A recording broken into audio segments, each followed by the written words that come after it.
The Mass Effect board game has a problem.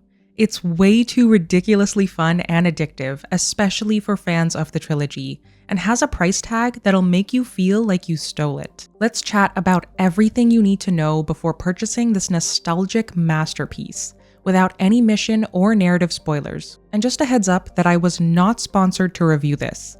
I received a free review copy so you all can make an informed purchasing decision. Alright, first up is some unboxing highlights while I answer some frequently asked questions about the game. Skip to this timestamp for what to know before starting the game. Is the game easy to set up? Yes, you'll spend the longest time reading the rulebook, which is 41 pages and took me about an hour to go through. But after that, setting up the board, squadmate sheets, and popping out the components will take about 15 minutes max. Is it beginner friendly? Definitely. You don't need to have any prior experience playing board games to learn this. You can play solo, but is it funner with more people? I played an entire mission all by myself and had a blast, but I found playing with others funner just because that's how I like to enjoy board games. You can play with up to 4 people, but solo is still loads of fun, especially if you love strategic games. Do you need to know Mass Effect to play the game? No, but it's a vastly better experience knowing the characters and context of Mass Effect 3. That being said, it's a great way to introduce Mass Effect to your friends if they haven't played the trilogy yet. How similar to the games is it? Extremely. There are little Easter eggs like Garrus's calibrate ability, Paragon and Renegade choices, and briefings from Hackett, EDI, and Joker that are written with highly accurate voice tone. It never feels like a fan fiction version of Mass Effect. These missions truly could have belonged as DLC in Mass Effect 3. How long does it take to finish?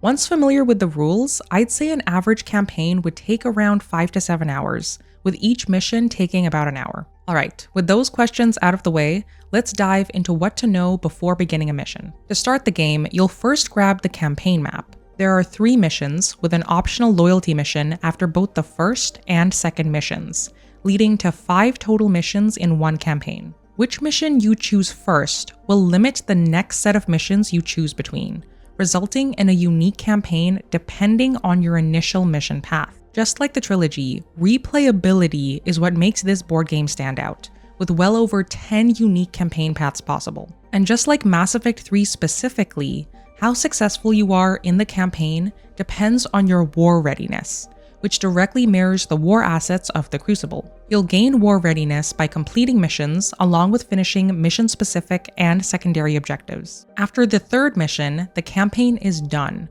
with your war readiness total determining how successful you were, instead of you needing to manually pick an RGB ending. Every mission is completed with either a Paragon objective or a Renegade objective, with the Paragon objectives being harder to complete but awarding more readiness. So now that you have some campaign context, let's jump into how to set up a mission without any mission-specific spoilers. The very first thing you'll do to start a campaign is pick either mission 1A, 1B, or 1C. Once you've chosen a mission, you'll open it to the appropriate page of the mission book and begin setting up that mission's map. Map setup is very simple and only involves 4 steps. In the first step, you'll fill the enemy bag with minion tokens based on the enemy forces section of the chosen mission. Enemy tokens have 2 sides, with the front showing an attack rating, their health, and a certain tag if they even have one. I'll explain what tags there are later on. The enemy token's flipped side is darker, representing the stunned condition, and also features their challenge rating, which is basically their difficulty level. Challenge ratings can be low, medium, or extreme. So if the enemy forces section shows a medium rating, then extreme rated enemies will be excluded. This section also features the type and number of enemies you'll be adding to the enemy bag. Once they're added, you'll give the bag a shake and finish off step 1 by grabbing minions from it and placing them on all the orange spawn hexes on the map. You will have some left over, but enemies continuously spawn throughout the missions, so it's important to keep the bag close by. Moving on to step 2. You'll add the elite enemies to the map, which is also mission dependent. Elite enemies are harder to defeat and sometimes involved in mission objectives. For step 3, you'll grab the appropriate hazard deck listed under the enemy forces section. The game comes with 2 hazard decks, one for Cerberus enemies and one for Reaper enemies. In any given mission, you'll only use one of these decks and their enemy tokens, similar to how Mass Effect 3 missions were divided into either Cerberus or Reaper enemies. Once you have the right hazard deck, in the last step, you'll add any mission-specific loot and objective tokens, along with turrets, refugees, and doors if necessary. Once map setup is complete, it's finally time to choose your squad mates and begin the mission. Shepard is a part of every mission, so your choice will be to pick 3 other squad mates from Garrus, Liara, Tali, or Rex. So that's how to prep the map. Now it's time to get to the juicy stuff: combat and gameplay. Since this is a spoiler-free review, I won't go over any specific mission, but instead use 3 completely made-up scenarios to show you how the game works. I'll go over how a full round of gameplay runs in the last scenario. For now, let's tackle character sheet basics before starting scenario 1 to learn combat and gameplay basics. Let's use Shepard's female sheet as an example, starting with her abilities. Shepard starts with the shoot ability, which deals damage, and the hack ability, which opens doors and disables turrets. She can unlock other familiar powerful abilities like Incinerate and Carnage through earning XP or when completing certain mission objectives. Each character starts with a unique core ability in red and all blue abilities, but black abilities are locked for now. We'll see how abilities work during the scenarios. Each character also has access to movement, mission actions, and revive actions at the top of their sheet. A character's health includes both shields and hit points, where any damage taken first hits their shields, then the hit points. So that's Shepard's sheet. Now let's put it to use in scenario 1 to see how combat works. In scenario 1, I'll use only Shepard to keep it simple, and add more characters as the scenarios increase in complexity. In all 3 scenarios, I'll be using Shepard's female mini, but the game does feature a male mini as well. In general, combat is very intuitive, where most abilities fire in a straight line through hex sides, but not through hex points. Any hex side directly outward from a character or enemy is called a line of fire. In this scenario, Shepard is up against this Marauder here, who we'll arbitrarily call Marauder Shields. Marauder Shields has an attack of 2 and 2 health. Once they lose 2 health, they'll be defeated and put back in the enemy bag, and Shepard will gain 1 XP point. If Shepard defeats 3 enemies in a single mission, it'll be marked in the top right of her sheet, and she'll gain an ability that can be immediately used. In scenario 1, Shepard's objective is simply to take out Marauder Shields, and to do so, she has to use the shoot ability twice to deal 2 damage. But she can't just willy-nilly use the shoot ability whenever she wants like in the games. The abilities she uses is limited by the dice she rolls. So first, Shepard has to make a strategy roll using 12 dice to determine which actions are available. After rolling, she gets a mixture of exclamation marks, which are actions, arrows, which are movements, arrows and exclamation marks, which are either movements or actions, and stars, which are core abilities. I'll cover core abilities in scenario 3. In this encounter, in order to defeat Marauder Shields, Shepard needs to first move to get them in her line of fire, then deal 2 damage. But there's a catch. You're only allowed to use 3 dice on your turn, so she'll have to be strategic about which of the 12 dice she selects to accomplish her objective. In this case, Shepard is going to move 3 times twice using these 2 dice, and then fire at her target using shoot. But wait, her shoot only does 1 damage, and she only has 1 dice left. But luckily, she rolled an enhanced action, which looks like this. With this die, she can use the enhanced action of shoot, which deals 2 damage instead, enough to take down Marauder Shields. So that's the basics of combat. But now let's take it up a level and include more enemies, more squad mates, and a new objective in scenario 2. In this scenario, we have both Shepard and Liara, who's a versatile support character. The objective here is to reach and unlock the nearby door and survive the end of the round. However, only Shepard has the hack ability to unlock the door, so they both have to strategize to maximize their abilities. At the start of every mission, Shepard goes first, so she gets the on-point symbol to represent this. And this time, we'll include enemy turns as well, represented by the hazard cards. The way turns work is that one character rolls dice, then uses 3 of their dice in movement and actions.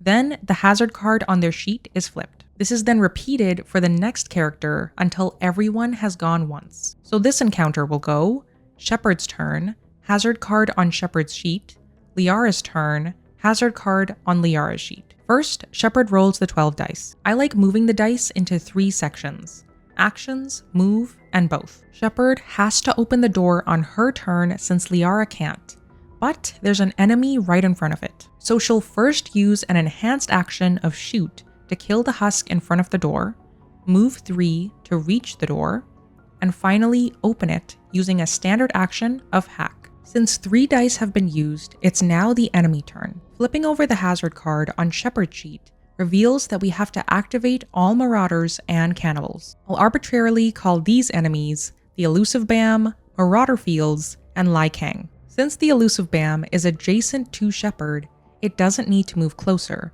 so it can attack her right away, dealing 3 damage. This damage first hits Shepard's shields and also 1 hit point. And to make matters worse, Marauder Fields also has Shepard in their line of fire. Only enemies that have a range tag on their token can attack from afar if they have a line of fire, so they deal 2 damage to Shepard. If Marauder Fields was behind a purple obstacle though, it would halt their line of fire, unless they were directly adjacent to that obstacle, kind of like poking your head out to shoot behind an obstacle in the games. Also, obstacles don't impede movement, they only impede line of fire. Continuing with the enemy turn, luckily, Lai Kang doesn't have line of fire to Shepard, but will move 2 to get closer to her. Enemy actions are limited to either moving 2 or 4 if they have a rush tag, or attacking.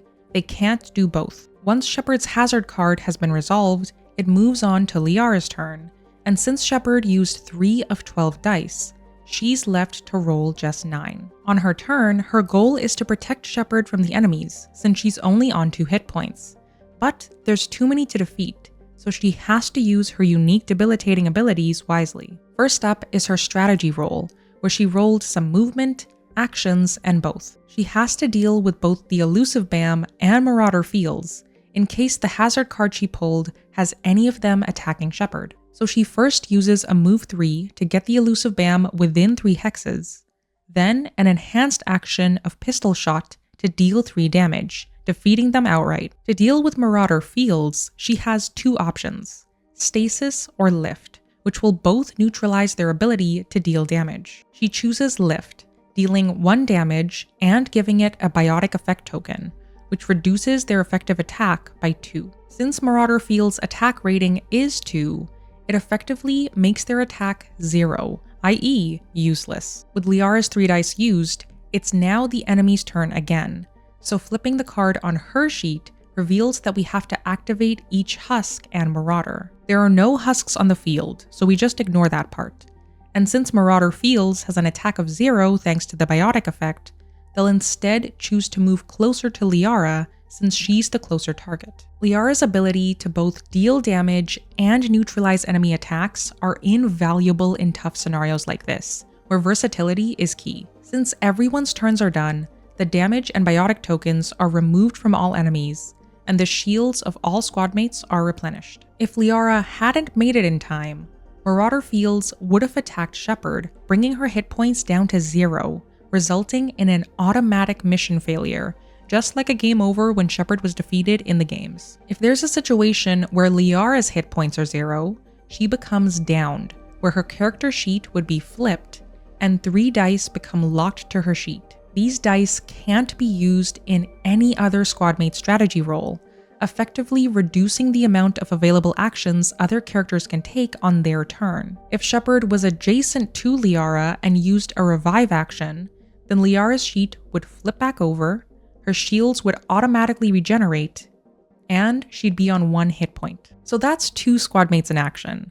But now it's time to see how a full squad of 4 and how a full round of play works in the final scenario. The random objective I've created for the final scenario is to activate the terminal in this room by the end of the round. But to do so, the squad has to defeat the elite enemy in front of the door, since the squad can't move through enemies. Let's see how the Normandy crew can accomplish the objective using their core abilities, while highlighting a few new enemy actions as well. Let's start the round. One full round includes the preparation phase, squadmate phase, and end phase. First up is the preparation phase, where we place the on-point token on Shepard's sheet, draw a hazard card for each squad mate, and give the 12 strategy pool of dice to the on-point character, Shepard. Turn order is decided clockwise from the on-point character, so the turn order here is Shepard, then Liara, then Garrus, and finally Tali. After the prep phase, it's the squad mate phase,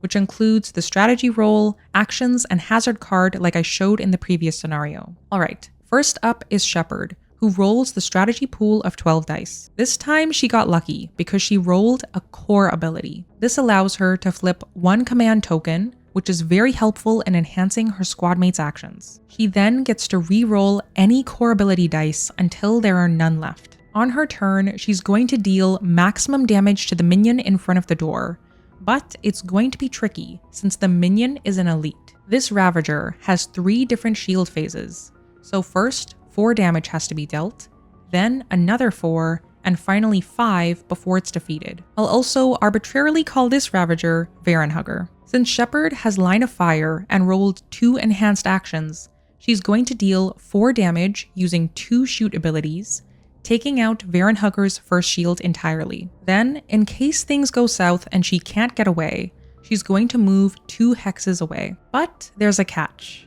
Because she was adjacent to Varen Hugger, it gets an opportunity attack on Shepard when she moves away, resulting in an automatic 2 damage to Shepard's shields. That's Shepard's 3 dice done, so we move on to the hazard card on Shepard's sheet. This card activates each Marauder and spawns a minion on the furthest empty spawn hex to the current squad mate. This Marauder, who I'll arbitrarily call Marauder Wheels, moves towards the squad since it can't attack anyone. And the farthest spawn hex from Shepard is over here. Pulling a random minion token from the enemy bag, we spawn a husk. With this hazard card resolved, it's time for Liara's turn. Once again, she starts with a strategy roll using the 9 dice remaining in the strategy pool. But this time, there's an added feature. Any squad mate after the on-point character gets to lock 1 single die before making their rolls, so make sure not to flip over any dice until the locked die has been decided. Liara locks an enhanced action, which I like to put over their character picture to show it's locked in.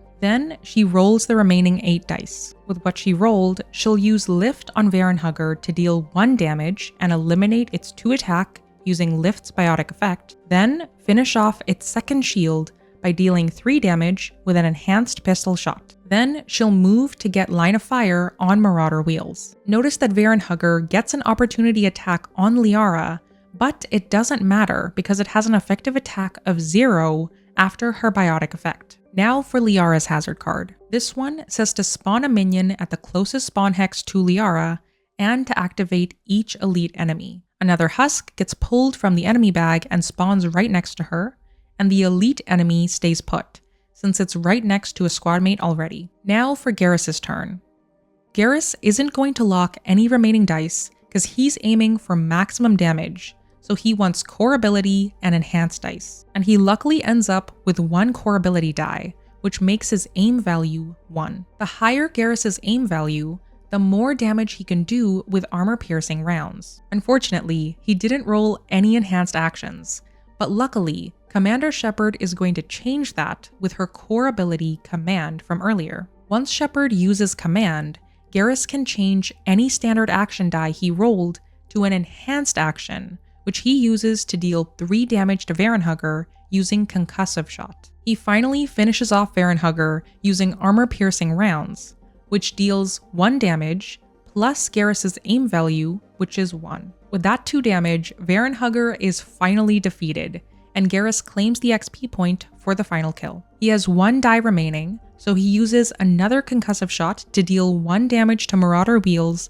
before finishing his turn. Garrus is a pure damage powerhouse, especially when multiple core ability dice are rolled. With his 3 dice done, his hazard card is flipped, which activates all Marauders and elite enemies. Luckily, Varen Hugger is dead and gone, so it's just Marauder Wheels who activates. Since both Liara and Garrus are equal distances away, they're going to attack the character with the lowest hit points, which in this case is Garrus. With the hazard card resolved, it's finally Tali's turn. Tali needs to reach the terminal and activate it, so she's going to lock in the move 3 die that Garrus had previously rolled and hope she gets an action die to activate the terminal. Rolling the 2 remaining dice in the strategy pool, she luckily gets an action die. She completes the objective by moving to the terminal and placing the action die on the mission action slot to activate it. Since the objective is complete, she'll simply stay put and represent this by placing the last die on an empty slot. Flipping the last hazard card after Tally's turn is finished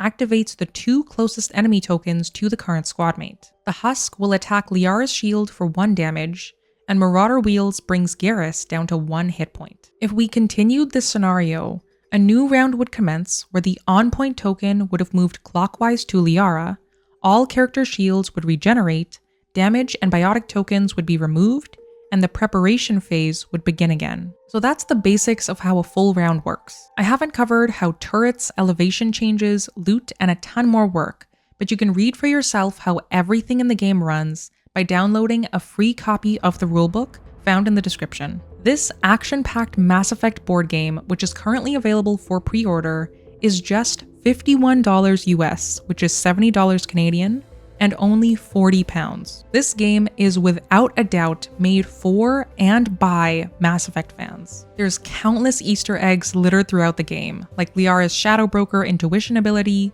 to the victories being divided into Paragon and Renegade categories, to the war readiness, and way more. It's definitely worth the price for this hit of nostalgia. And honestly, just getting to play with the original Normandy crew made this game worth it for me. And who knows, maybe this isn't the last time we'll see this crew in a new game, because I found some sneaky hints in the next Mass Effect's concept art that point to a dark energy plot thread coming back in a big way, which opens the door to the Normandy crew's return. To see the sneaky hints for yourself, watch this video next. See you there.